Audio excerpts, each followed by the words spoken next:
¿Qué tal? Buenas tardes a todos y todas. Estamos acá reunidos en un segundo encuentro de este taller sobre estrategias para regular la ansiedad en situaciones de examen. Imagino que la mayoría de las personas que están presentes hoy también han concurrido al encuentro pasado, tal vez haya algunas nuevas. Si hay gente nueva, va a estar disponible para que ustedes logren ver la grabación del primer encuentro de acá a unos días.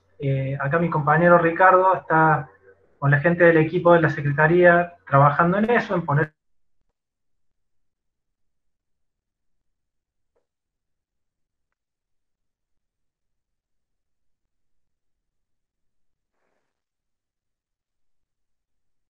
para que también ustedes puedan acceder al contenido. Si ustedes recuerdan, habíamos estado revisando las distintas emociones que podemos llegar a experimentar en relación a las situaciones de evaluación.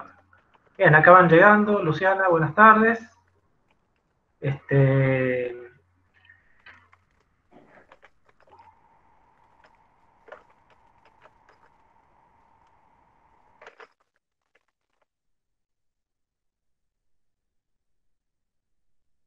hemos estado conversando sobre distintos. Recuerdan que habíamos hablado de un antes, de una etapa de preparación para rendir, de un durante, que es cuando nos confrontamos con la evaluación en sí misma, y dos momentos posteriores, el primero que es de la espera, donde todavía no tenemos claridad respecto de los resultados obtenidos, pero algunas hipótesis podemos elaborar respecto de cómo nos fue, y la etapa de resultados en la cual ya conocemos cómo fuimos evaluados finalmente, qué calificación nos pusieron y qué devolución nos han hecho de nuestro desempeño.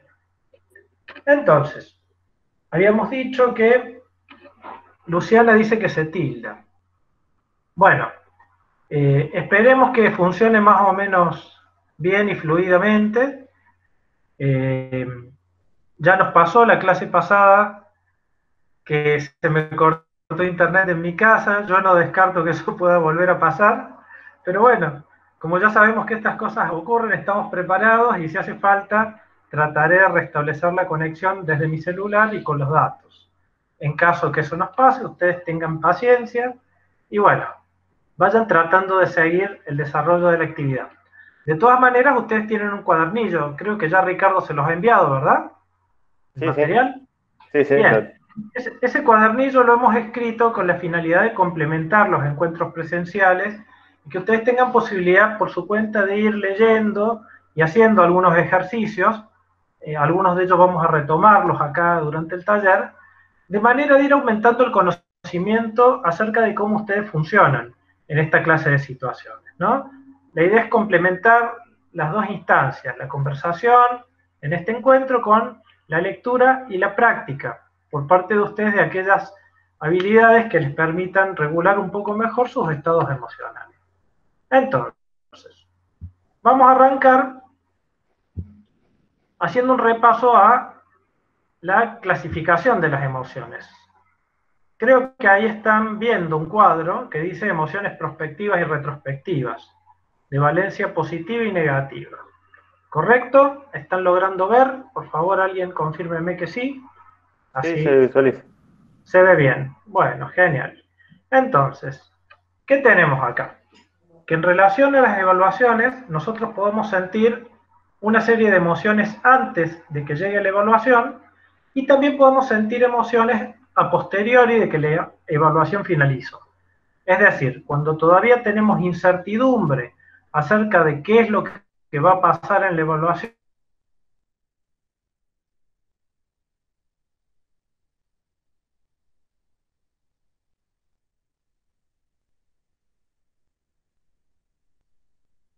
y cómo nos va a ir, tenemos certeza de cómo resultar más bien agradable o desagradable. Entonces, antes de rendir una evaluación,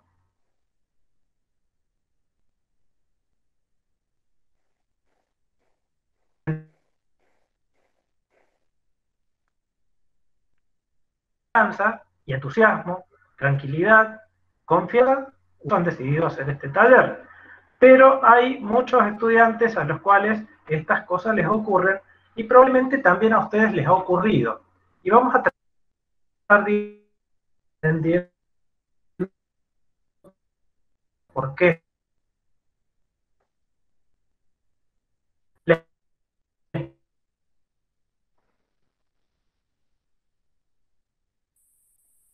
Ahí se corta un poco, Luis.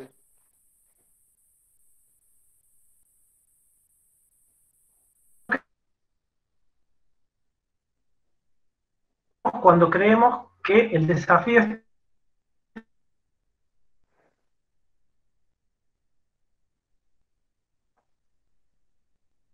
nuestras posibilidades.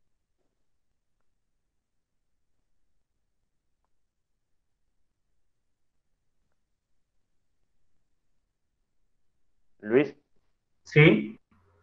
Dime. esta última parte se cortó. No no se escuchó prácticamente. No se, no se escuchó nada. Bien. Bueno, vamos de vuelta. Ahora la señal parece que está bien, así que vamos a ver si esta vez se puede registrar mejor. Cuando el desafío en el que estamos pensando es algo que con los recursos que tenemos consideramos que vamos a poder resolver adecuadamente, lo más probable es que tengamos estas emociones vinculadas al optimismo, es decir, a la confianza en que vamos a poder resolver adecuadamente las situaciones que el examen nos plantea.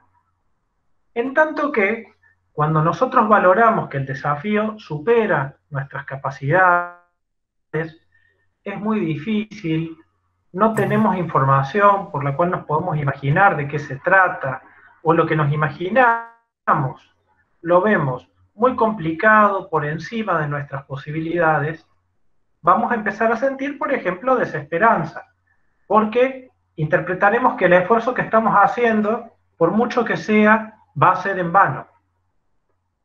La inseguridad tiene que ver con que no sabemos si lo que estamos haciendo es lo correcto o no, si estamos eligiendo las mejores estrategias para estudiar o no, si estamos seleccionando adecuadamente los contenidos más importantes y dejando un poco de lado secundariamente aquellos que no son tan centrales.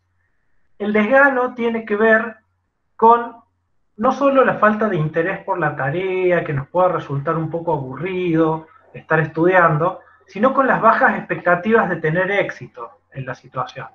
Es muy difícil que nosotros nos entusiasmemos y tengamos la energía suficiente para hacer toda la tarea de preparación si no tenemos un mínimo de confianza en que con lo que hacemos vamos a poder obtener un buen resultado.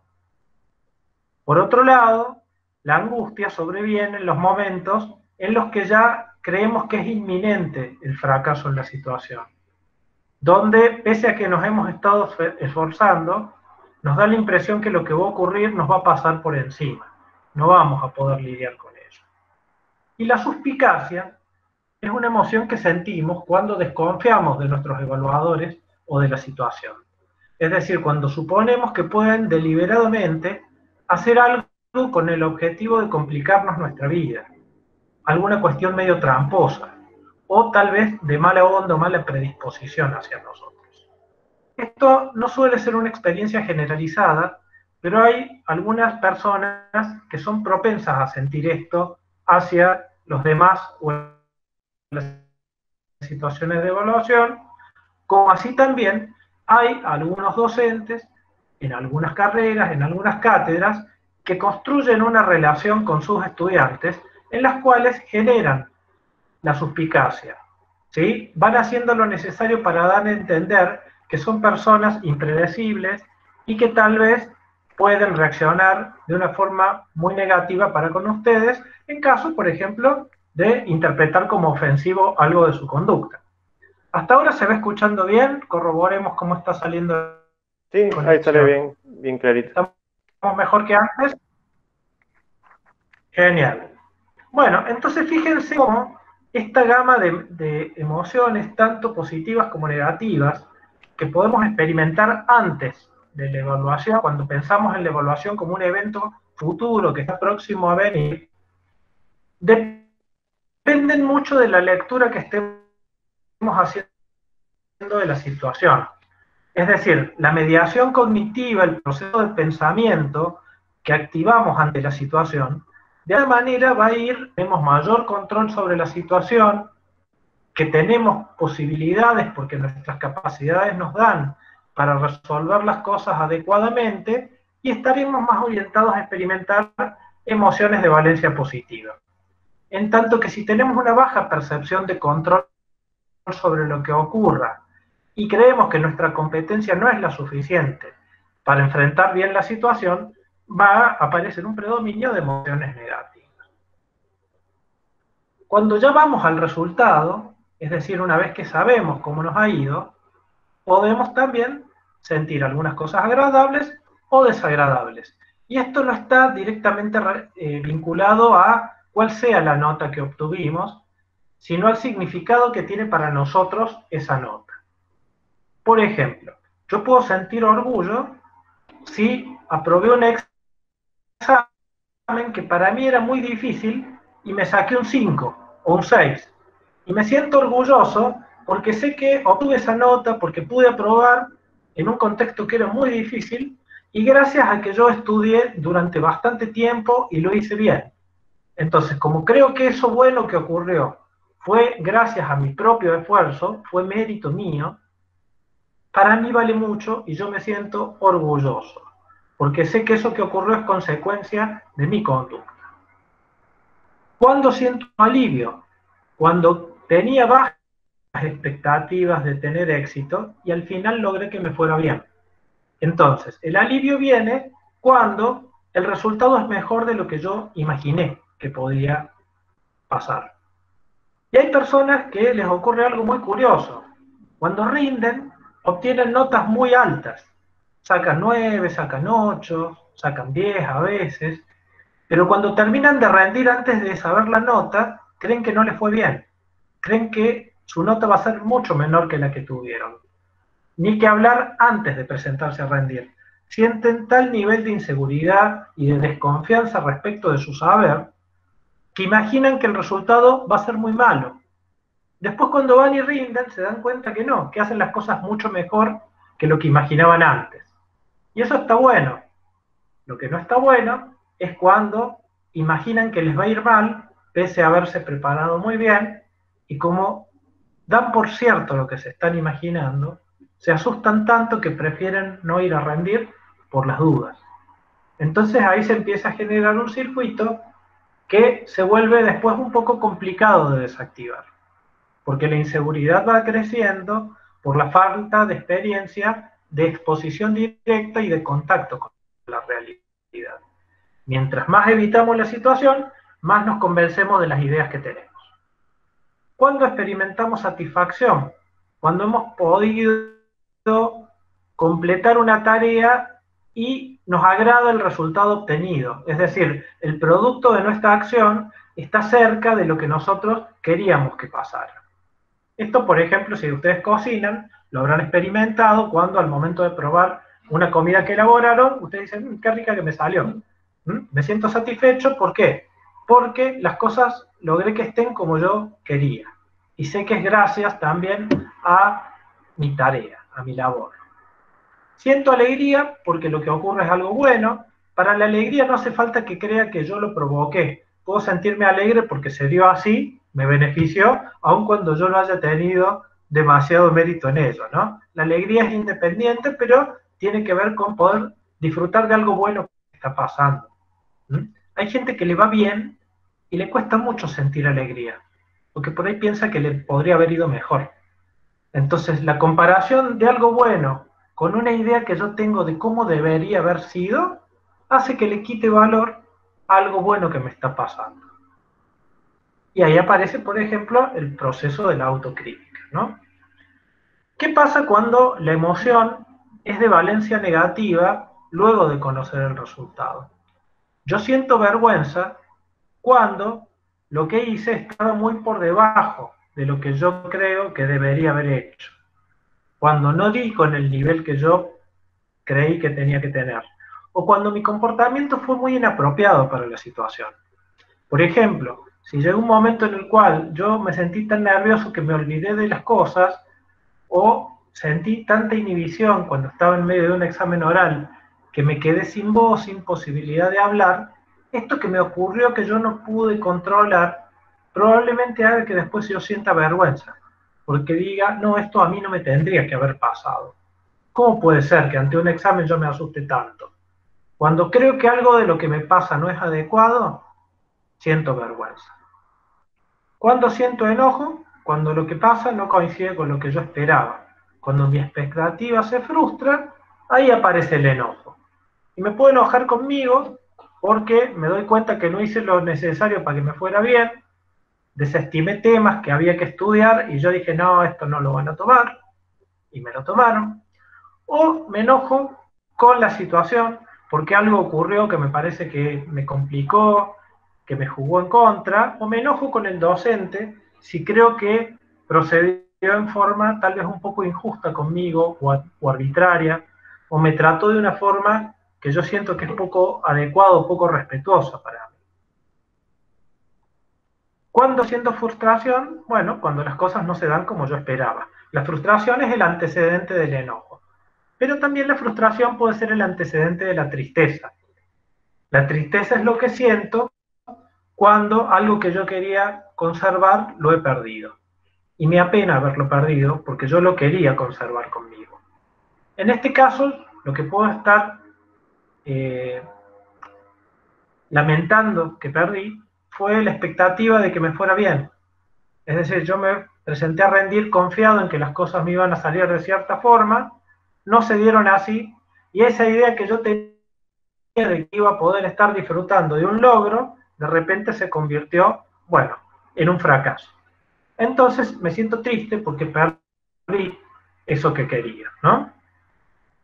La decepción tiene que ver con que no pude hacer las cosas que yo quería, como pretendía, con que claramente mi comportamiento estuvo muy por debajo de lo que yo esperaba, y yo ya no sigo creyendo lo que creía acerca de mí. Eso es lo que pasa cuando nos decepcionamos. Entra en crisis la idea que teníamos sobre algo. Cuando se trata de nosotros mismos, decepcionarnos quiere decir que nuestro comportamiento no confirma la idea que teníamos acerca de quiénes éramos, de cómo éramos. Y la decepción es algo que a los estudiantes y a las estudiantes les pesa mucho provocar en sus familias. Es decir, cuando empiezan a darse cuenta que algo de lo que están haciendo en su vida estudiantil no está saliendo como esperaban, aparece este fantasma de decepcionar a mis padres, a mis tíos, a mis abuelos, a mis hermanos mayores, a la gente de mi pueblo. Y finalmente aparece la culpa, que está relacionada con la decepción. Y la culpa lo que agrega es la idea de que como yo fallé o como yo no me comporté como debería, no hice las cosas como esperaban, ahora los demás sienten tristeza, sienten angustia, sienten preocupación como consecuencia de lo que yo hice. La idea de que mi conducta de alguna forma afectó o lastimó los sentimientos de los demás es lo que me hace sentir culpable. Muchas veces hay discursos de algunos integrantes de la familia que intentan resaltar el sentimiento de culpa, porque a veces hay familias, hay mamás, hay papás, que creen que es un mecanismo que puede ayudar a motivar a sus hijos para hacer las cosas bien. En algunos casos funciona, pero la mayoría de las veces lo que genera es un nivel de angustia mayor en relación con la posibilidad de fracasar en la tarea. Y todos ustedes saben que quien fracasa es quien intentó. Cuando uno no intenta, está a salvo y no va a fracasar, pero tampoco puede tener éxito. Entonces, toda persona que intenta hacer algo corre el riesgo de que las cosas no le salgan como quería. Y eso es normal, y eso en principio es algo que necesitaríamos poder ir aceptando todos. El asunto es que a veces no es tan fácil porque todos los pensamientos que venimos desarrollando en relación con nuestra actividad nos llevan a sentir todas estas cosas de las que venimos hablando.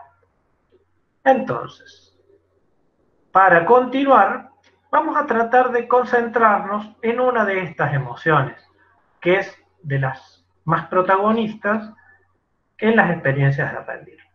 Vamos a pensar un poquito en la ansiedad, que es aquella emoción que sentimos antes de que ocurran los hechos y que está vinculada, como ya hemos dicho, con la incertidumbre, con la poca probabilidad de tener bajo control las cosas que ocurran, con el riesgo de que algo salga mal, con el riesgo de que ocurra algún evento que en algún momento pueda provocarnos daño a nosotros mismos. Y acá, cuando hablamos de daño, es un daño más de tipo emocional, porque lo que ocurre puede afectar la idea que tenemos sobre quiénes somos nosotros. Entonces, como ustedes ya han visto que los pensamientos cumplen un papel importante en la generación de los estados emocionales, yo les voy a plantear ahora una tarea. En esta otra página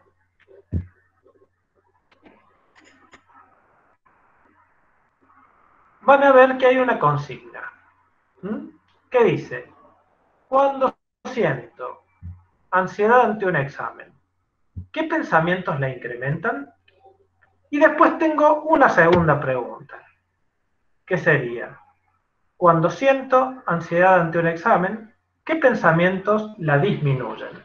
Yo les voy a pedir que ustedes vayan contestando a estas preguntas. Para eso tienen que entrar por esta dirección de internet, www.menti.com, cargan este código que está acá, 741831, y van a poder acceder a las preguntas para irnos enviando sus respuestas.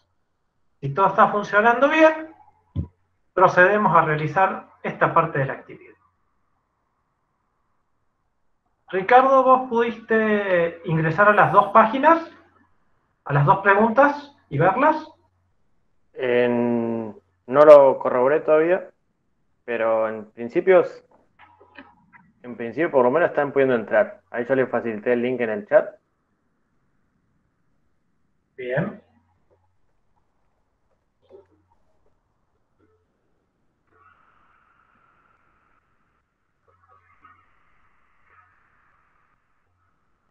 Sí, se puede ver las dos, Luis.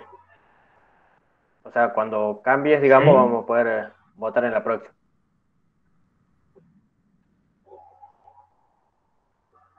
Bueno.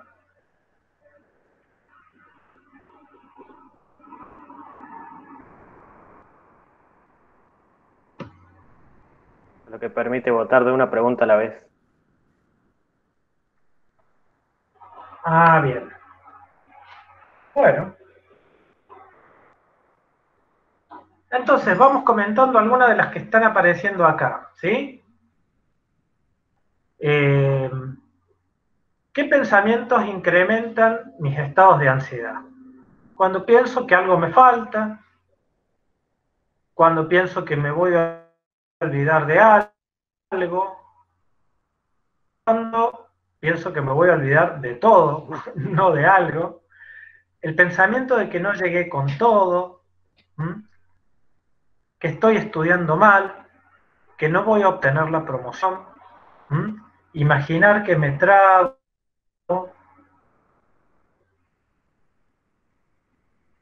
el miedo a equivocarme, es decir, que me voy a equivocar y que si me equivoco va a pasar algo malo, que voy a desaprobar, imaginarme que voy a fracasar, que voy a volver a estudiar todo o que tengo que volver a estudiar todo, me falta algo, no pierdo nada intentando. Ese pensamiento me parece que en vez de incrementar la ansiedad, la estaría bajando. Pero bueno, le vamos a preguntar después a quien lo puso a ver qué efecto le provoca. No llegué con todo, que lo intenté. Esa podría ser un pensamiento que también baje la ansiedad. El desconcierto, la desesperación, que me voy a bloquear, que me falte tiempo, que no voy a aprobar, que me va a ir mal. Muy bien. Las situaciones de incertidumbre, es decir, no sé qué es lo que va a pasar. Y aparece, bueno, la fantasía de que voy a fracasar. Bueno, acá tenemos ya algunas de las principales ideas que suelen aparecer en estas etapas, ¿no? Fíjense cómo muchas de estas ideas, en realidad, lo que están haciendo es elaborar una predicción acerca de lo que va a ocurrir en el futuro, ¿sí? La ansiedad se alimenta de pensamientos anticipatorios que nos llevan a creer que lo que va a ocurrir más adelante va a tener ciertas características, ¿sí? Entonces, aquellos pensamientos que anticipen situaciones de fracaso, como por ejemplo, me voy a bloquear, me voy a equivocar, me voy a olvidar de algo, me voy a olvidar de todo, ¿sí? Voy a desaprobar. Esta clase de pensamientos que a veces es inevitable que se activen, pueden modificar mucho mi estado emocional si yo creo que son ciertos. Es decir, el aumento del malestar no es una consecuencia directa o inmediata de la aparición de estos pensamientos que, como les digo, son inevitables, son incontrolables y todos las podemos tener. Porque ante la incertidumbre desconocemos el resultado. Y como lo desconocemos, lo que pase puede realmente coincidir con esto negativo que estamos imaginando, como así también puede ser de otro tipo. Puede ser mucho mejor, puede ser diferente, pero todavía no lo sabemos porque no ocurrió. Aquí aparece voy a morir. Bueno, ese es un poco más dramático todavía, ¿no? Voy a tener una laguna mental. Bien, entonces, esta anticipación de la dificultad durante el examen y del consecuente fracaso es lo que lleva a muchas personas a, cuando creen que esto va a ser cierto, cuando no logran darse cuenta que es solo un pensamiento anticipatorio y que entre el pensamiento y lo que ocurra puede haber una diferencia importante, cuando los damos por ciertos, nuestro estado emocional se potencia y el malestar que sentimos es mucho mayor. Por otro lado, puede haber pensamientos relacionados a cómo estamos haciendo las cosas. Es decir, no estoy entendiendo, las cosas no me salen bien, no es suficiente lo que he estudiado, no voy a llegar con el tiempo porque lo que vengo viendo y el tiempo que me queda y lo que me falta ver no alcanza. Esto está de la mano también de la desconcentración. Es decir, que pese a que tengo tiempo, cuando me pongo a estudiar, no lo logro aprovechar porque, entre otras cosas, estos pensamientos me distraen. O cuando algo no me sale bien mientras estoy estudiando, me frustro y no logro retomar la actividad prontamente. Pierdo mucho tiempo hasta que se me pasa la bronca que tengo, o la decepción que tengo, o el bajón, y puedo volver a la actividad. Entonces, todos estos pensamientos, salvo el de morir, que es, bueno, tal vez un poquito más extremo, hasta donde yo conozco no hay gente que haya muerto durante los exámenes o como fruto de su ansiedad previa a los exámenes. Sí hubo algunos casos, muy penosos por cierto, de personas que luego de haber fracasado en algunos exámenes decidieron terminar con su vida. Pero esto no es porque fracasaron en los exámenes puntualmente. Esto en todo caso fue un evento desencadenante. Generalmente lo que conduce a estas decisiones tan drásticas es toda una historia previa de mucho sufrimiento que en general ha transcurrido en silencio. Entonces, no es de lo más frecuente, es algo que en algunos casos pasa, pero lo que sí ocurre en la mayoría de los casos es que si voy a ir a rendir, puedo llegar a fracasar. Si voy a ir a rendir, puedo olvidarme de algo.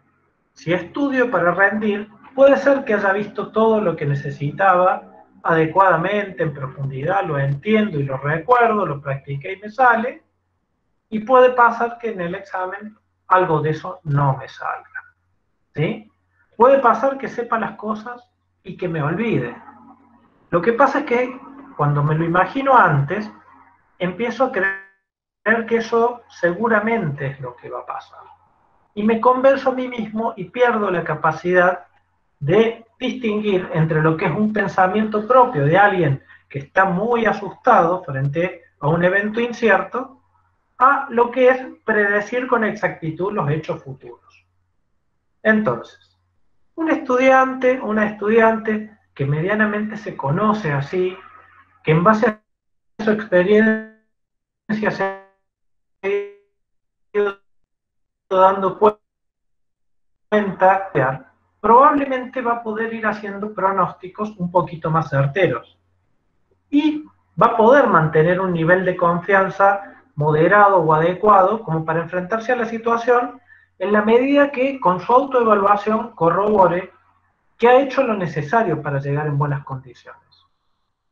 Ahora, si una persona se conoce a sí misma, conoce lo que es estudiar su carrera, conoce lo que son sus exámenes, y cuando está aproximándose a las fechas en las que tiene que rendir un examen, se autoevalúa y se da cuenta que de las cosas que tenía que saber, sabe solo la mitad, que se confunde bastante, que hay temas que todavía no los entiende, y que el tiempo que le queda no le va a alcanzar para ver lo que le falta, probablemente tenga razón cuando piensa, creo que voy a fracasar. Y digo probablemente, porque puede pasar que también vaya a rendir y tenga un poco de suerte. Y justo le toquen temas que había visto bien y no le toquen los temas que no había visto. Pero la idea es que ustedes vayan generando un proceso de autoevaluación lo más realista posible. Es decir, que ustedes se evalúen en relación a su proceso de preparación en base a criterios parecidos a los criterios que utilizarían los docentes cuando los evalúan ustedes. Es decir, si ustedes saben que el examen consta en resolver 4 tipos de problemas, y esos problemas los han trabajado en clase, y han tenido ejercicios para practicar, y saben que para aprobar el examen por lo menos 3 de los 4 problemas tienen que poder resolverlos adecuadamente, si ustedes lo practican antes, se van a dar cuenta si están pudiendo resolverlo o no. Ahí tienen un criterio un poquito más objetivo.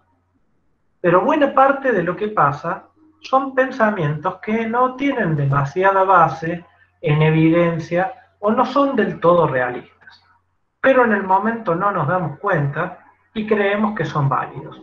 Y entonces empezamos a tomar decisiones en base a estos pensamientos y empezamos a perder un poquito la perspectiva de las cosas.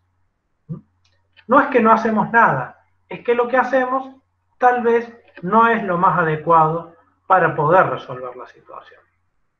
Vamos a ir a la segunda pregunta, ¿sí? Bueno, si logro que cambie la filmina. A ver.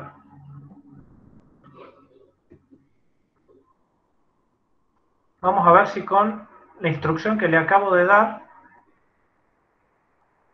puedo cambiar de pregunta. Acá estamos. Cuando siéntense ante un examen, vamos a pensar la situación opuesta. ¿Qué pensamientos me permiten disminuirla? Ya vimos qué clase de pensamientos hacen que esto aumente, que nos pongamos peor. Ahora, probablemente ustedes se han dado cuenta que en algunas ocasiones, pensando otras cosas, se logran calmar un poco. Vamos a ver qué clase de pensamientos podemos identificar aquí. Ahí se dejó de compartir, Luis, la, Ah, se dejó de compartir. Bueno, la pestaña del Menti. ahí vamos de vuelta.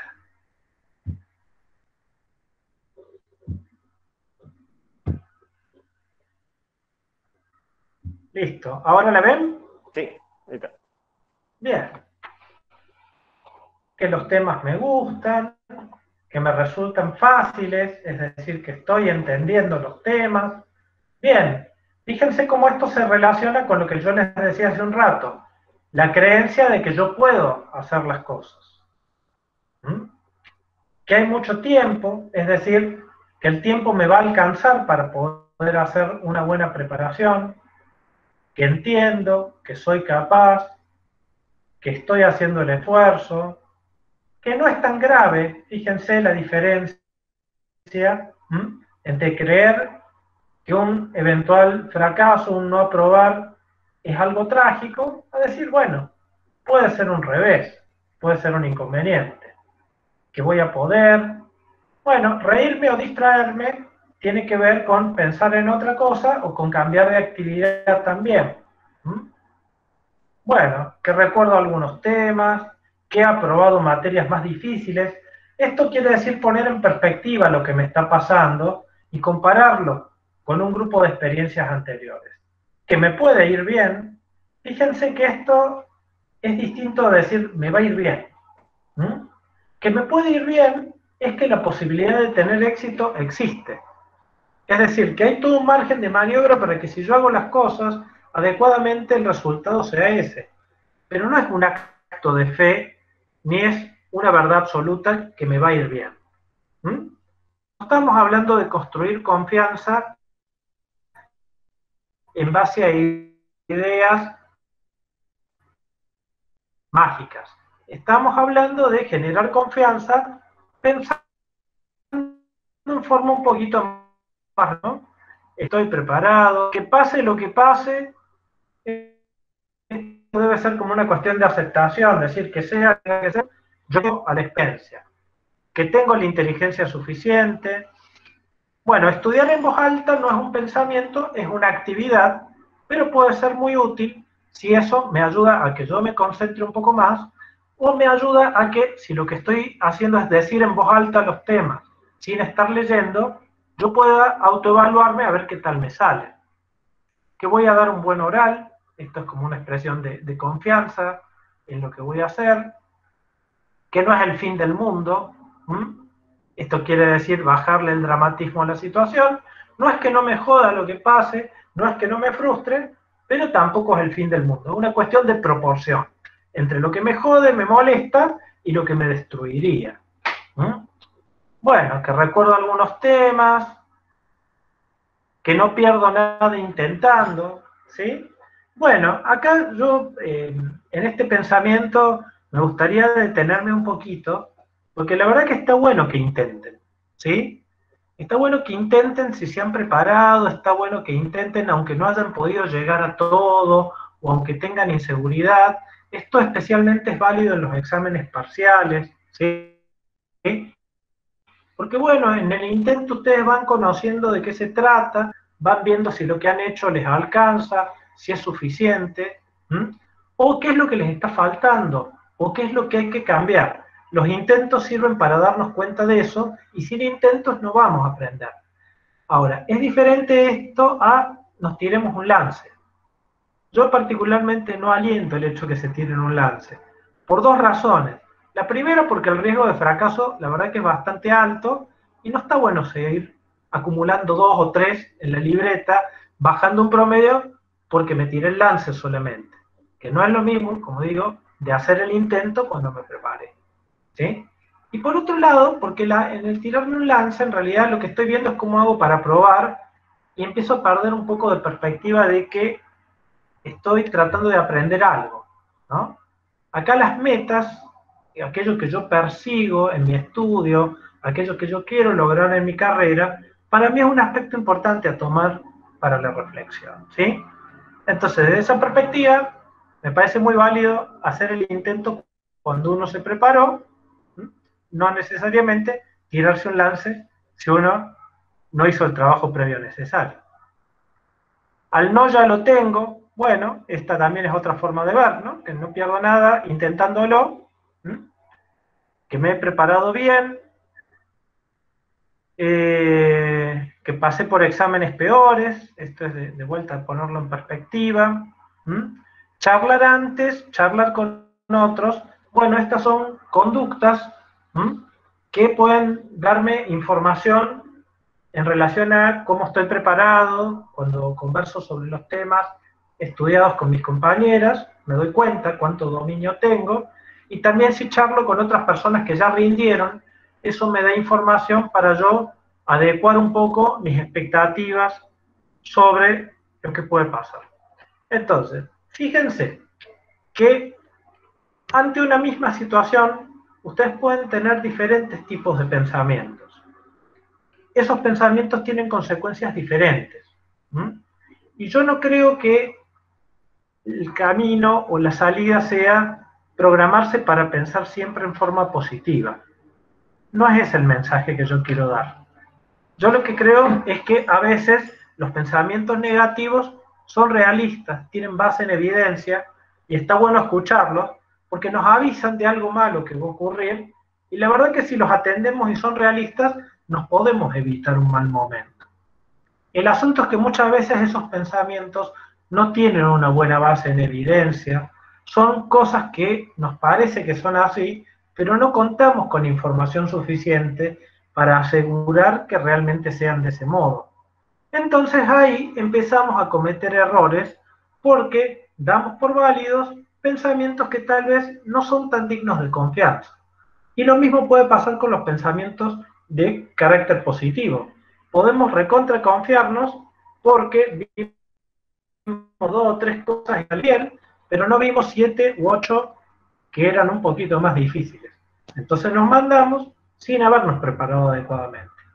O porque nos imaginamos que el examen se trataba de ciertas cosas en base a algunos datos o algunos relatos que teníamos, pero no averiguamos lo suficiente. Y cuando vamos a rendir, nos encontramos con un panorama muy distinto. Entonces, no es la cuestión pensemos positivo, no pensemos negativo.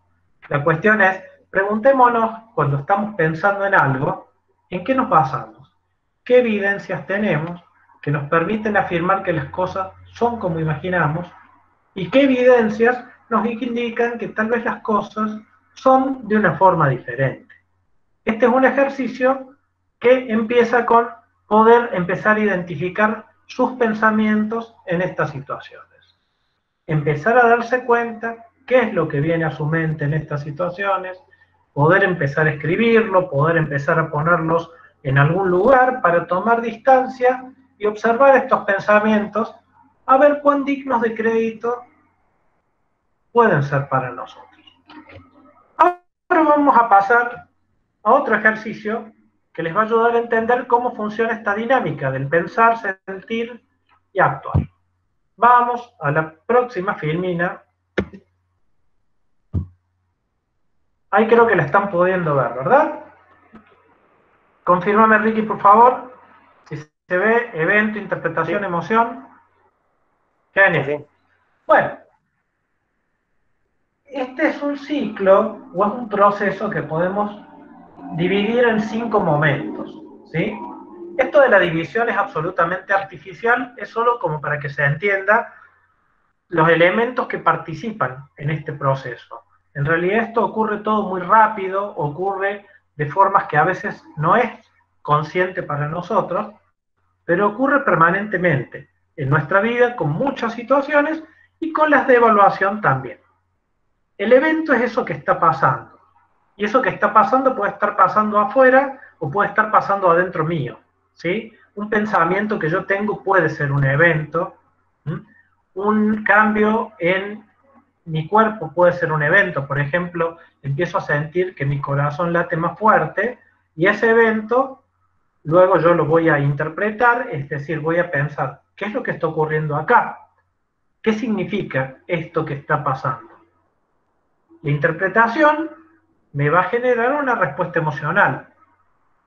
Esa respuesta emocional, como toda emoción, va a tener un impulso a la acción. Eso es la conducta. Siempre las emociones nos motivan para hacer algo. Algunas emociones, en realidad lo que hacen es inhibirnos, pero siempre afectan a la conducta, sea activando algo o inhibiéndolo. Y cada vez que activamos una conducta, eso tiene luego una consecuencia que puede empezar a modificar al evento que originó esta situación. Entonces, vamos a ver algunos ejemplos. Mientras estoy haciendo el examen, el docente mira con frecuencia hacia el lugar donde yo estoy. Estamos hablando de un examen escrito. ¿Qué interpretación puedo hacer? Bueno, tal vez piensa que estoy inquieto e imagina que no sé lo suficiente. Es decir, yo estoy suponiendo, estoy imaginando qué es lo que está pensando el docente que yo creo que está mirándome a mí. hemos dicho que está mirando para la zona donde yo estoy sentado. Pero si yo pienso que es a mí, tal vez puedo darle ese significado a la conducta del docente. ¿Qué voy a sentir en ese caso? Probablemente ansiedad, porque pienso que puede hacer algo que de alguna manera me perjudique, o puedo sentir vergüenza si creo que yo quedo mal ante el docente por mostrar mi inquietud. ¿Qué conducta puedo tener? Bueno, puedo evitar el contacto visual con el docente y empezar a apurarme para terminar la prueba, así me puedo alejar del lugar. En general, las emociones negativas activan conductas de tipo evitativo. Y esto es así porque la conducta de evitación lo que hace es tratar de reducir o eliminar el estímulo que nos provoca el malestar. Entonces, lo más lógico es que cuando algo que está pasando nos genera un estado afectivo negativo, nosotros busquemos la manera de alejarnos de esa situación. En estos casos, el apurarme a terminar es una forma de poder irme del lugar. ¿Y qué consecuencia puede tener esto? Aparte de que me alivio a corto plazo, porque ya me fui, después puede ser que me di cuenta que me quedaron cosas por contestar. Y ahí me enojo conmigo, ahí empieza otro ciclo. Esta consecuencia es un nuevo evento. ¿Qué hace que yo termine enojado? Porque por resolver esa situación de la vergüenza, hice algo que si bien me permitió irme de la situación, después me creó un problema adicional, que es no haber controlado mi examen. Otro ejemplo. Al leer las primeras preguntas, siento que no entiendo de qué se trata. ¿Qué interpreto? Bueno, que esto ya me pasó alguna vez, que no es señal de que yo no sepa el hecho de que no entienda, y que lo que pasa es que estoy leyendo muy apurado y sin pensar. Fíjense cómo la lectura que hago de la situación acá me lleva a parar un poco el impulso de esta emoción. Es decir, yo que estaba asustándome ante una dificultad y creyendo que tal vez no iba a poder, recuerdo esto y esto me calma un poco y me permite sentir ansiedad, ¿sí? Porque la situación no la he resuelto todavía, pero tengo alguna pista de que es algo de lo que tal vez sí puedo salir. ¿Qué es lo que hago? Me alejo por un momento de la actividad, tomo distancia, respiro. Ustedes saben que la respiración tiene capacidad de calmarnos. Si respiramos despacio, si respiramos por la nariz, si respiramos en profundidad y llevamos el aire a nuestra cavidad abdominal. Esto se llama respiración diafragmática y es una técnica que se usa mucho en los programas para mejorar el control de la ansiedad. Básicamente, ustedes practíquenlo después. Normalmente esto lo hacíamos en vivo y lo practicábamos en el encuentro.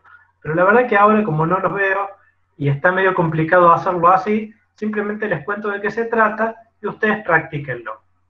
Básicamente, se tienen que poner en un lugar cómodo, tratar de estar en una posición donde su cuerpo lo sientan cómodo, pueden estar acostados, pueden estar sentados, pueden cerrar los ojos, se llevan sus manos a la cavidad abdominal, es decir, un poco arriba del ombligo, apoyan sus manos sobre su abdomen y generan una inhalación en 4 tiempos. Es decir, van contando 4 mientras inhalan por la nariz, ¿sí?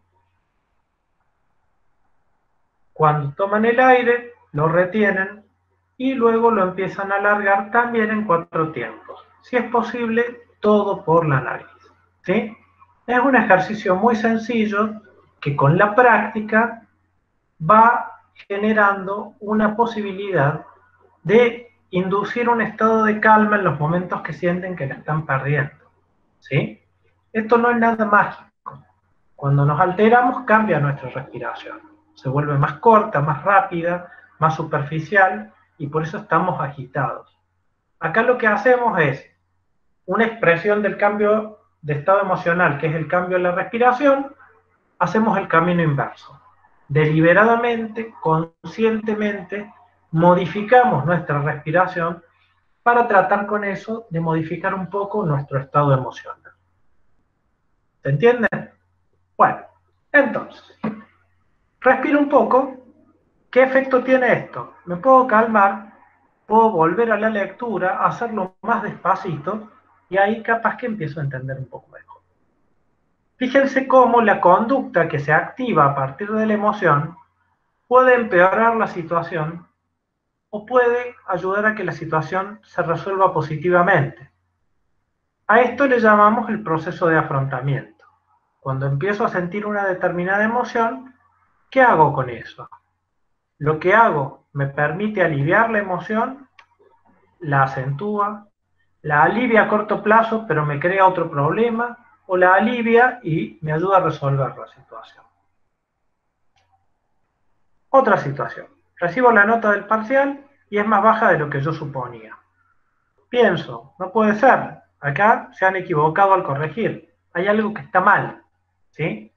Siento, por un lado, angustia, porque me sorprende la situación y pienso que algo malo va a sobrevenir, o enojo, si sospecho que alguien no hizo bien su trabajo. Para aliviarme de este pesar, de esta emoción negativa que tengo, me pongo a hablar con mis compañeros. Y resulta que algunos me dicen, pero ¿por qué no vas a ver el examen? Ahí te vas a dar cuenta de qué fue lo que pasó. Entonces voy a un horario de consulta, pido a ver mi examen, me indican los errores y me doy cuenta que hay algo que yo no había entendido bien. Yo pensé que sí lo había entendido y cuando veo el examen me doy cuenta que no.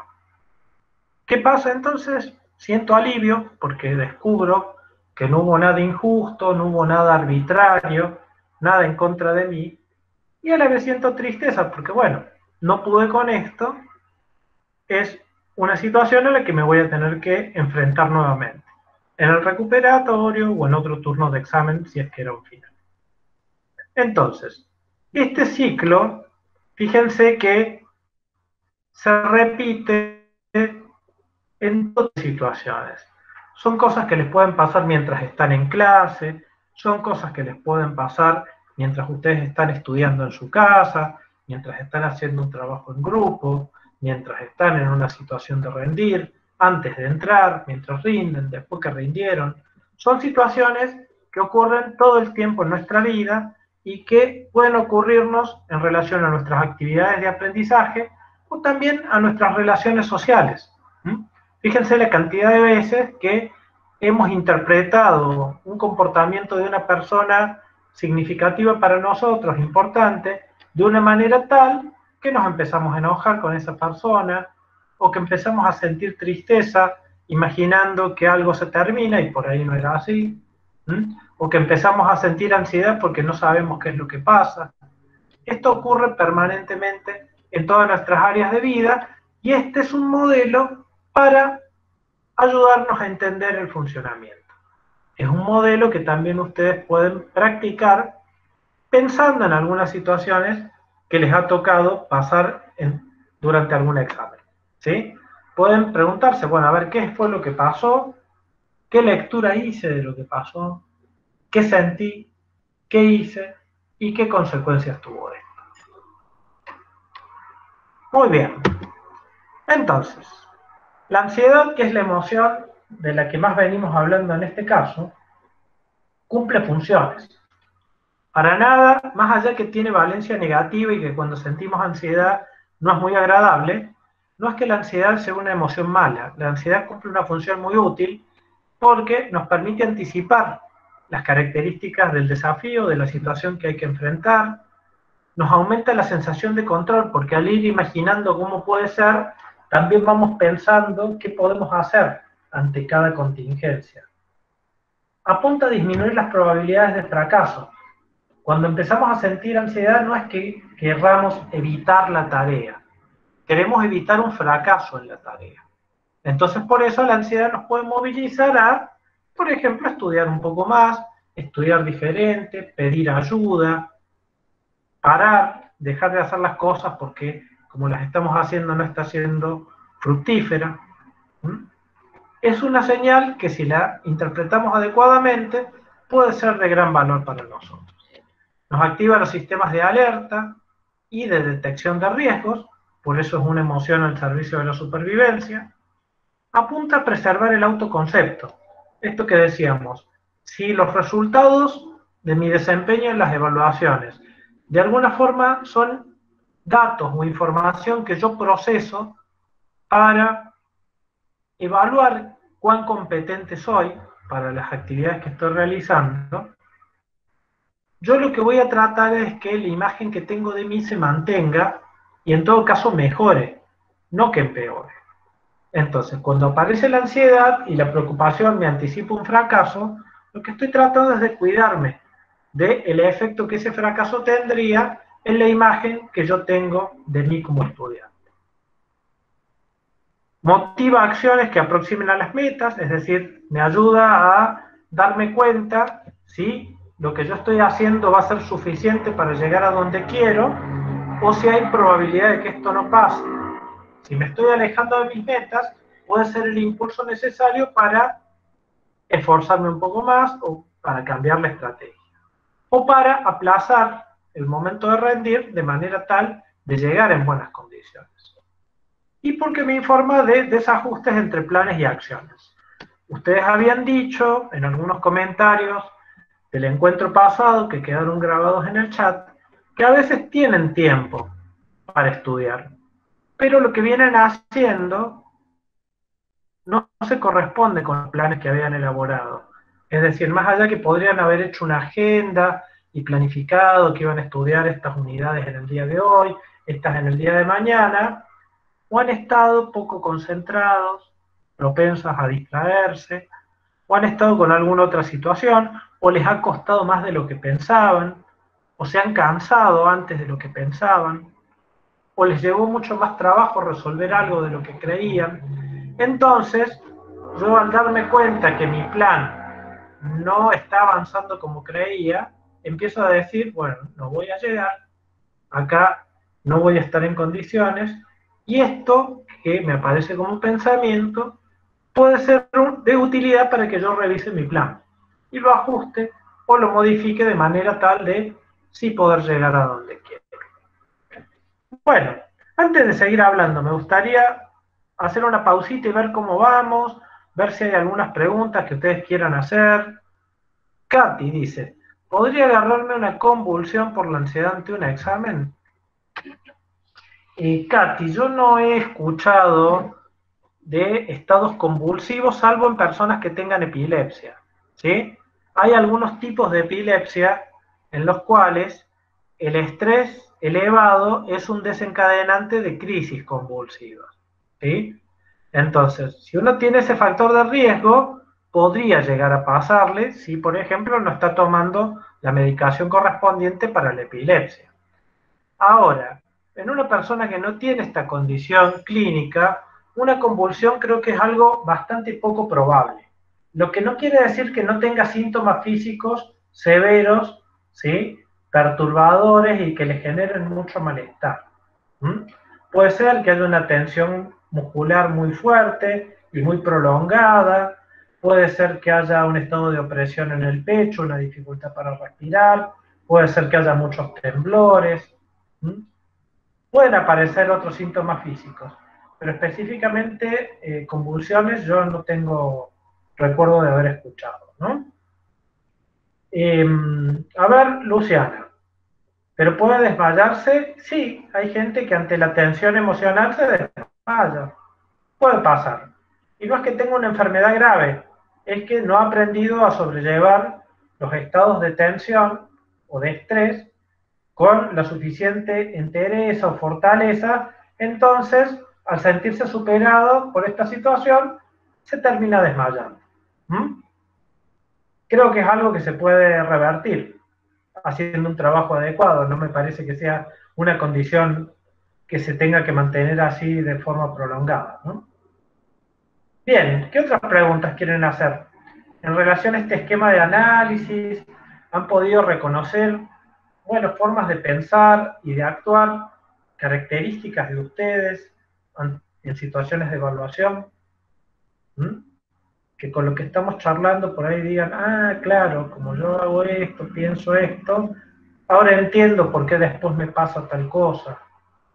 O claro, cuando yo hice las cosas de esta forma, me salieron de este modo. En cambio, cuando me hice la cabeza o me dejé llevar por estas cosas, me fue de esta otra manera.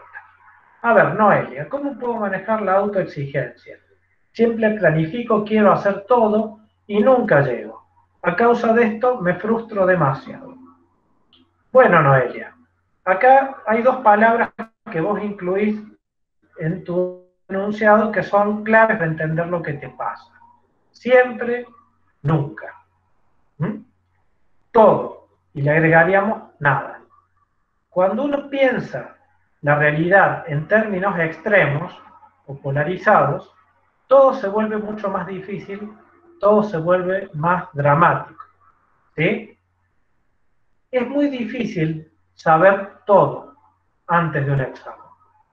Uno puede pensar que es lo más importante y tratar de saberlo lo mejor que pueda, pero eso nunca va a ser saberlo todo. Para poder ir a rendir es necesario aceptar que el todo no lo vamos a tener. Vamos a tener una parte, tal vez la mayoría, y lo podemos llegar a tener muy bien. Pero todo, por definición, es imposible de alcanzar. Al igual que el siempre y el nunca, remiten a situaciones extremas. ¿Mm? Yo creo que planificar es útil, ¿Mm? Llevar a cabo lo que planificaste, cumplirlo, ayuda, ¿Mm? Pero si no llegas, probablemente hay algo que no está bien hecho en tu planificación. Tal vez la cantidad de horas que crees que podés estudiar por día, tal vez la velocidad a la que vos suponés que vas entendiendo las cosas, tal vez la cantidad de lecturas o de ejercicios que vos necesitas hasta consolidarlo. Habría que revisar específicamente cómo son los planes que haces para entender qué va pasando, que cumplís solo una parte de ello y para vos no es suficiente o no alcanza para que te sientas con confianza para rendir. O puede ser que el plan esté muy bien, pero cuando tenés que ponerte a ejecutarlo, te empiezas a distraer, o si algo no te sale bien, te frustras y te alejas durante mucho tiempo, o perdés la motivación. Esas cosas ya no las podemos saber porque no estamos hablando en profundidad de ninguna de las situaciones individuales. Pero son preguntas que te sugiero que te hagas. Muy bien, Ronnie. Sí, es verdad, me sentí identificado con muchas cosas, pero ahora les estoy encontrando sentido. Bueno, esa es un poco la función que tiene un taller como estos, ¿sí? Es presentarle una serie de cosas que ustedes pueden recuperar para usarlas en el análisis de su propia experiencia e ir viendo qué de esto ustedes encuentran reflejado en su propia experiencia, tomar estas herramientas de análisis para aplicarlas en sus propias situaciones y de esa manera poder ir entendiéndose un poquito mejor. Leonel, a mí me pasó que estudié mucho tiempo para un examen que rendí, sentía que me tenía fe, pero el resultado de la nota me puso mal, ya que no era favorable. La tengo regular y ahora me da miedo volverla a rendir, ya que la tengo regular y tengo que sacar el final. Bueno, Leonel, ahí sería importante que revisemos por qué te fue como te fue cuando rendiste, ¿no? ¿Qué diferencia hay entre lo que vos hiciste con la preparación y lo que te hacía falta para poder aprobar ese examen? Tal vez no tiene que ver con cuánto tiempo estudiaste mucho tiempo, tal vez no tiene que ver con el esfuerzo que vos pusiste, porque te esforzaste mucho, pero sí tiene que ver con la manera en la que te ejercitaste antes de rendir, con cómo trabajaste con los contenidos, con qué clase de situaciones de orden práctico vos usaste para aplicar lo que estabas estudiando.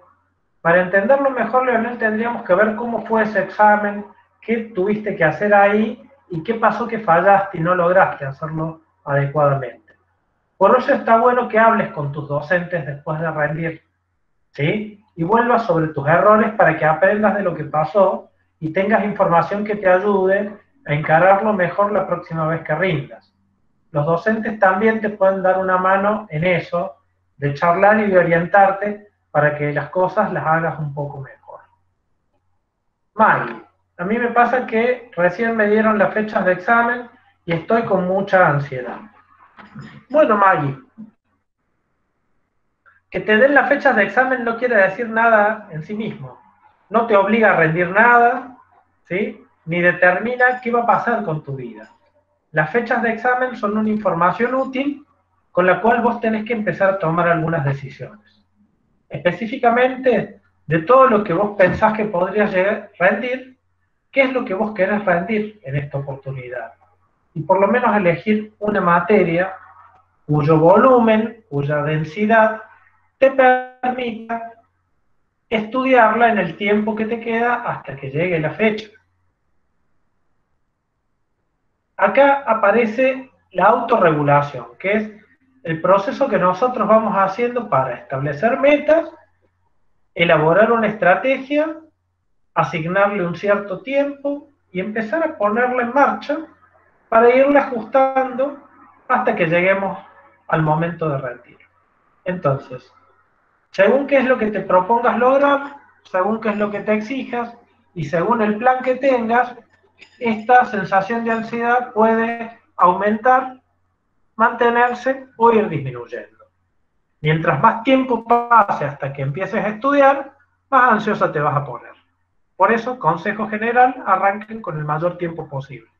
Y a poquito, previendo que van a tener problemas, que las cosas se les pueden complicar, que hay días que pueden no estar muy concentrados, que pueden pasarle otras cosas en su vida, o que algún tema les puede costar mucho. Entonces, traten de hacer un plan de trabajo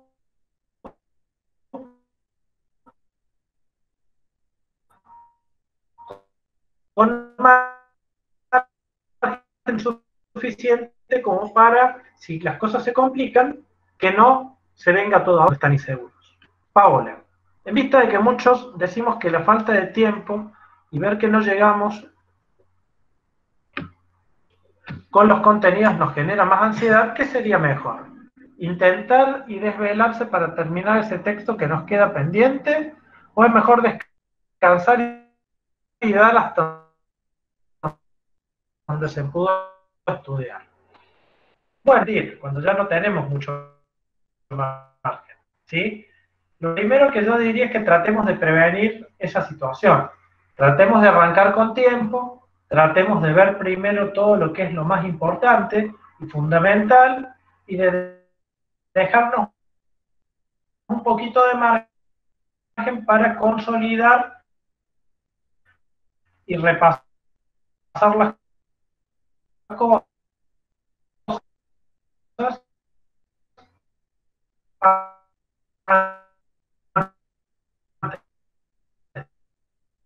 de rendir.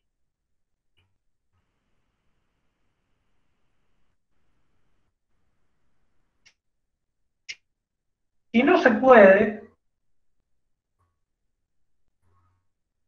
y si por alguna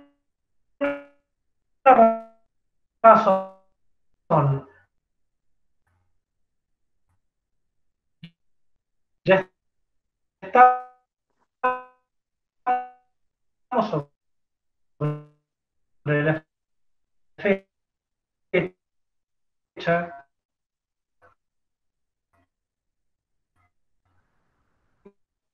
y todavía nos quedan cosas para ver.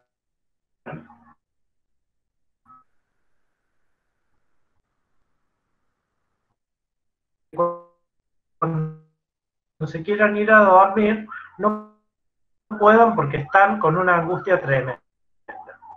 Entonces, Se son cortó cosas que hay que ir, en un mi poco ahí. experiencia personal, y esto, bueno, ¿en qué En la momento última se parte de la cortó? explicación del desvelarse, sí. Cuando estaba diciendo, ah, bien, bien.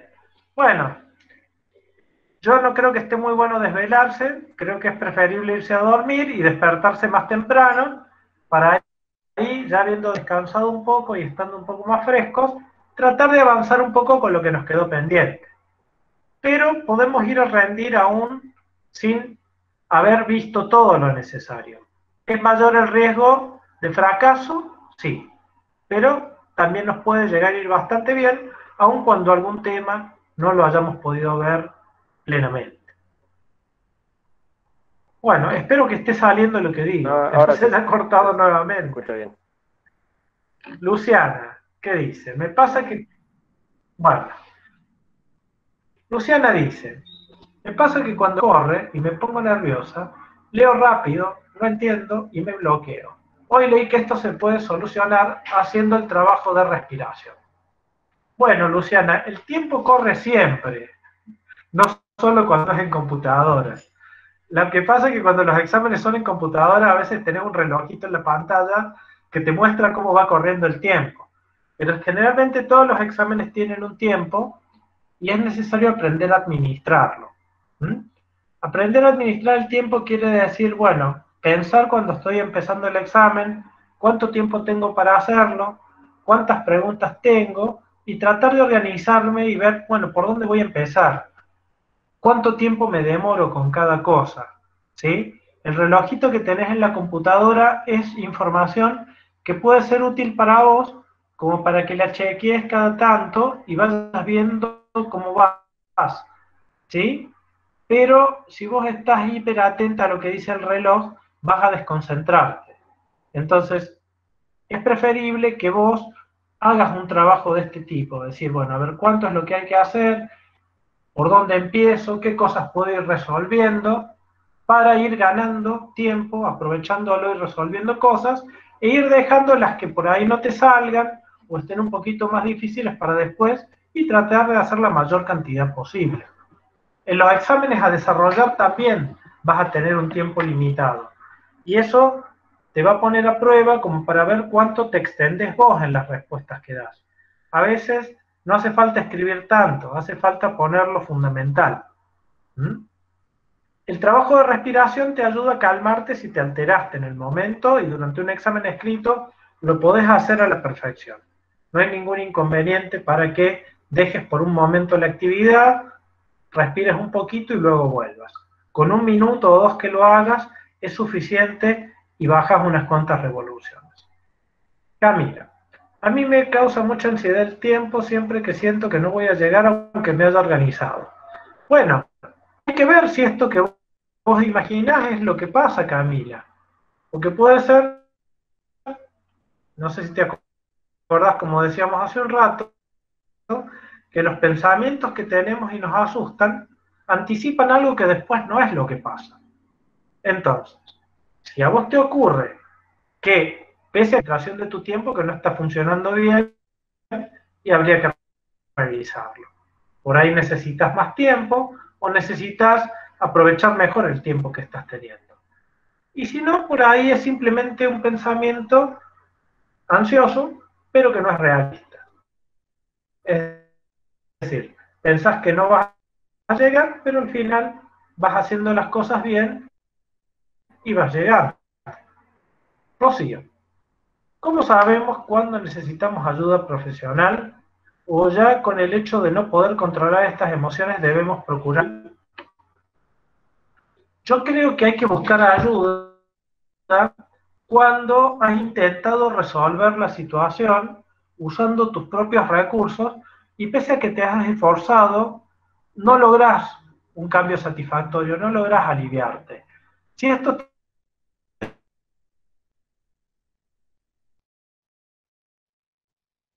está empezando a preocupar,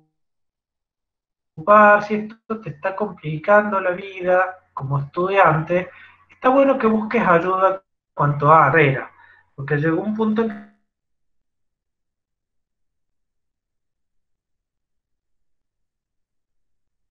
que se clavaron, no dieron más, no pudieron seguir adelante, éxito pese a que intentamos ayudarles.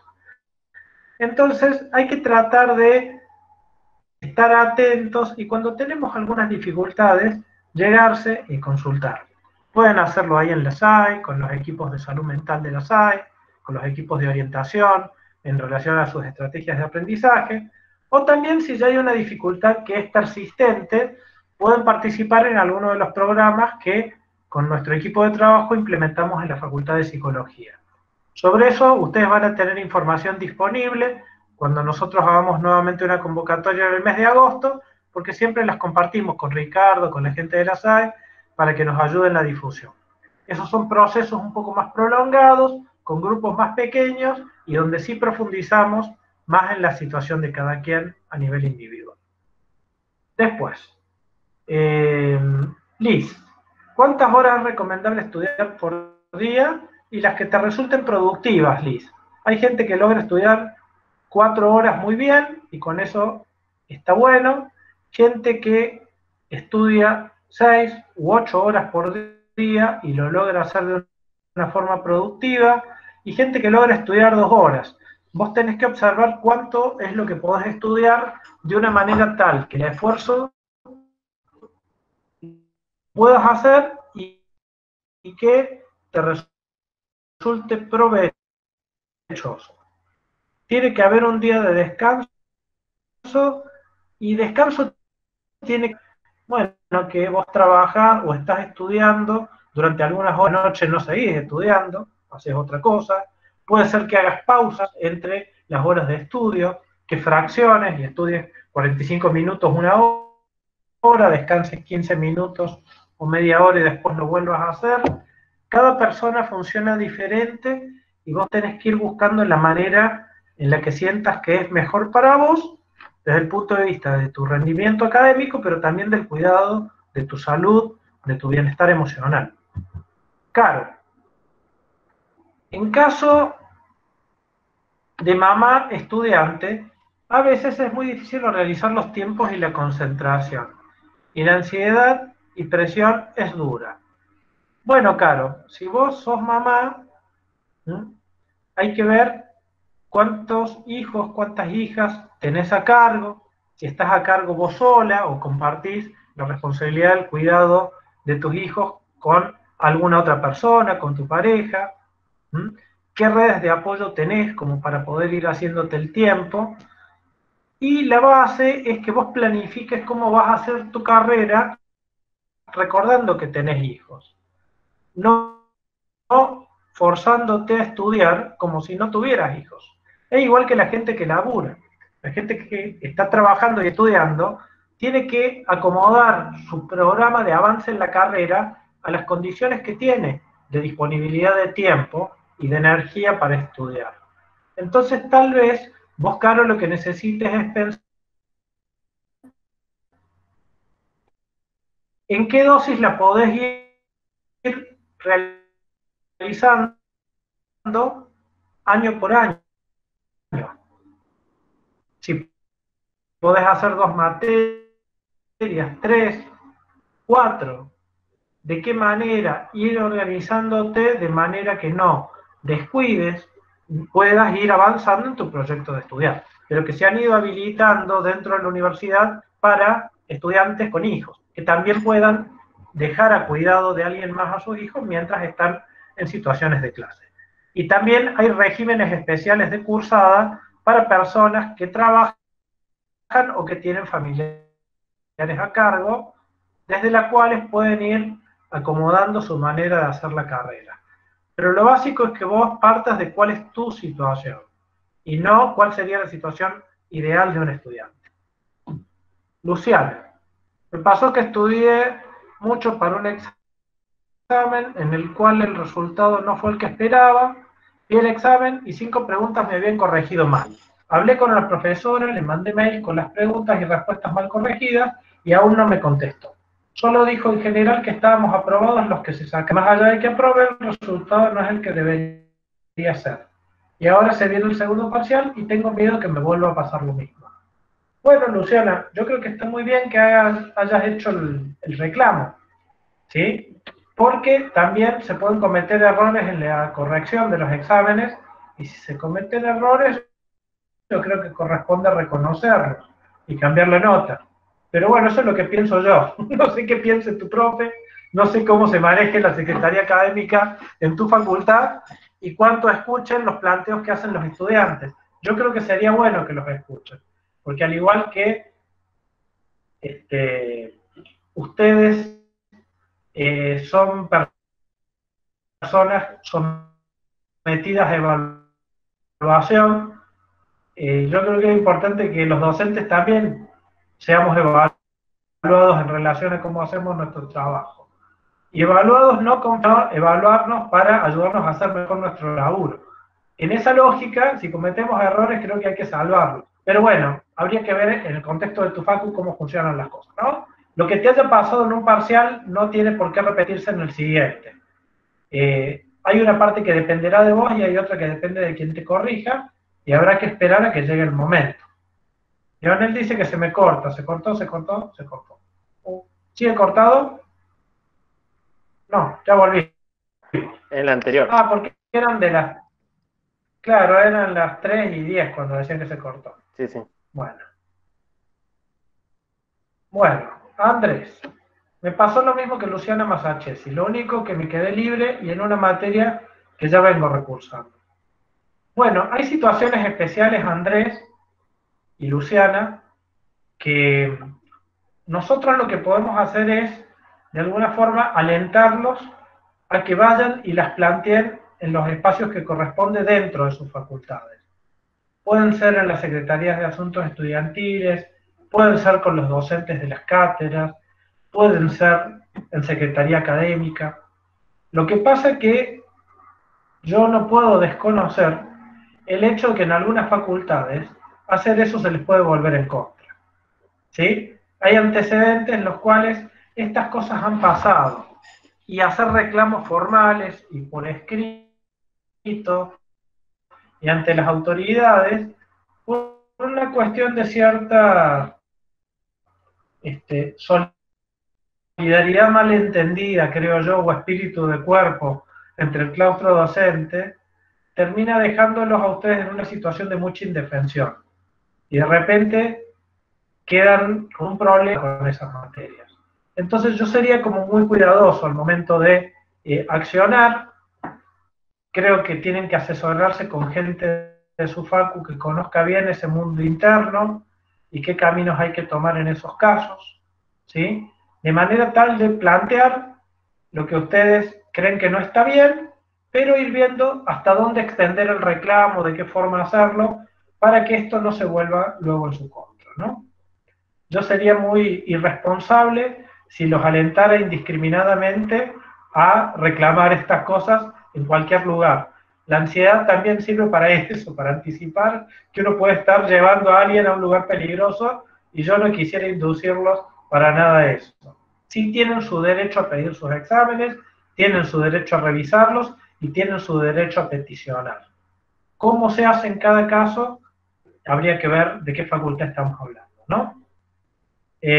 Julieta dice, en mi caso, me da ansiedad el día del examen, siento que no llegué a estudiar lo suficiente y mientras más estudio, siento que menos sé. Al momento del examen me pongo tensa, siento presión en el pecho y me sudan las manos. Quiero estudiar todo el material, pero hoy en día me doy cuenta que no se puede saber todo y estoy aprendiendo a seleccionar los temas. Bueno, Julieta, hay que estudiar hasta un rato antes del examen, ¿no? Hasta el día previo, la noche previa, o si el examen es a la tarde, bueno, estudiar un poco a la mañana, pero hay un momento en el que hay que dejar de estudiar, Julieta, y hay que esperar que el examen empiece. Cuando estás nerviosa, cuando estás intranquila, ponerte a estudiar es lo peor que podés hacer. Si faltan pocos minutos o pocas horas para el examen y estás muy nerviosa, lo que tenés que hacer es algo para calmarte, no seguir estudiando. Probablemente ya estudiaste lo suficiente antes y no tenés confianza en lo que has hecho, pero no quiere decir que lo que has hecho esté mal, o que lo que has hecho no te vaya a alcanzar. Quiere decir que como vos estás intranquila, buscas reasegurarte, y por eso te pones a estudiar más. Pero eso no hace que te calmes.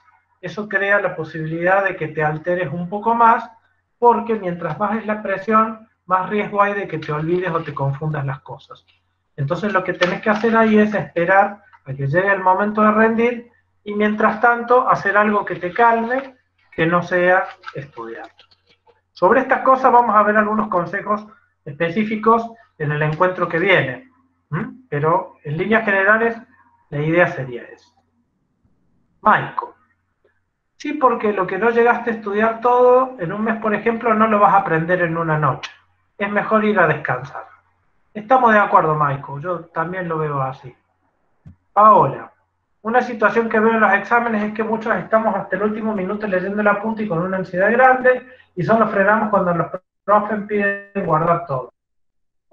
Bueno, Paola, yo creo que eso es algo que hay que ir dejando de hacer, porque lo importante es que vos compruebes que lo que hiciste hasta el día previo es suficiente y alcanza. Si vos haces esto, no te vas a dar cuenta si aprobaste gracias a lo que hiciste antes o que aprobaste por lo que hiciste al final. Y vos tenés que aumentar tu confianza en que lo que hiciste antes está bien y alcanza. Para eso tenés que dejar de hacer esto en el momento antes de rendir. Yo no creo que haya una gran diferencia. Creo que es mucho más el riesgo que lo que podés ganar. Luciana, bueno, parece que mi comentario le fue útil, me alegro. Mauri, profe, ¿qué hay que hacer cuando sentís pérdida de aire y sequedad en la boca al estar esperando que llegue el profesor en un examen oral? Bueno, Mauri, una cosa que tenés que hacer es llevar agua, con vos una botellita, llevarte unos caramelos, ¿sí? Si sentís que estás perdiendo el aire, tenés que respirar, tenés que salir, caminar un poco, moverte,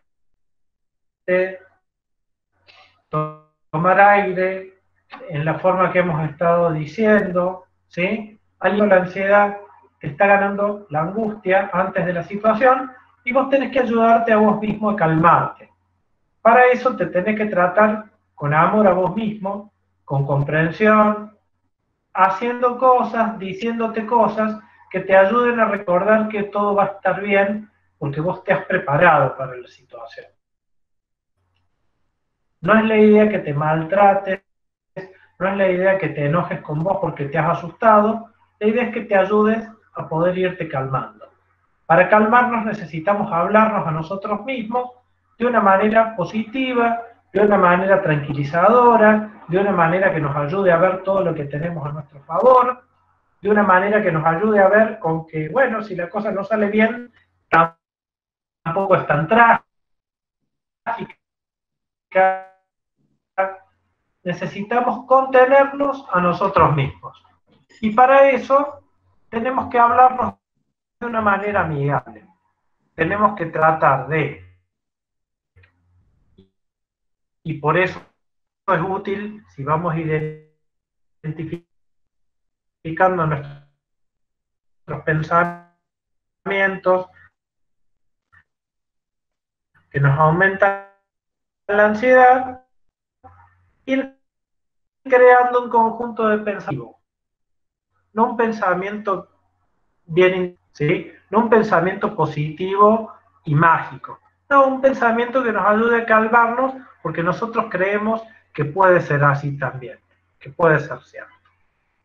Bien, Julieta, lo que usted dice, bueno, gracias. Bueno, es la primera vez que llevo estos talleres y es muy enriquecedor. Bueno, Paola, me alegro que así sea. Bueno, estamos llegando justo a la hora de finalización, así que si esto les está sirviendo, si sienten que les suma, espero volver a encontrarlos la semana que viene, donde vamos a tener, bueno, nuestro último encuentro y vamos a ver recomendaciones especiales para cada tipo de evaluación. Eso lo tienen en la guía también, así que lo pueden ir leyendo. Nosotros lo vamos a conversar, vamos a ver más ejemplos y toda situación que ustedes quieran traer y compartirnos, vamos a tratar de, como hicimos hoy, de ir dándoles, aunque sea alguna respuesta parcial. Nos vemos entonces la semana que viene. Que anden muy bien. Muchas gracias, Luis. Nos vemos la semana que viene. Hasta luego, Ricardo. Que anden bien.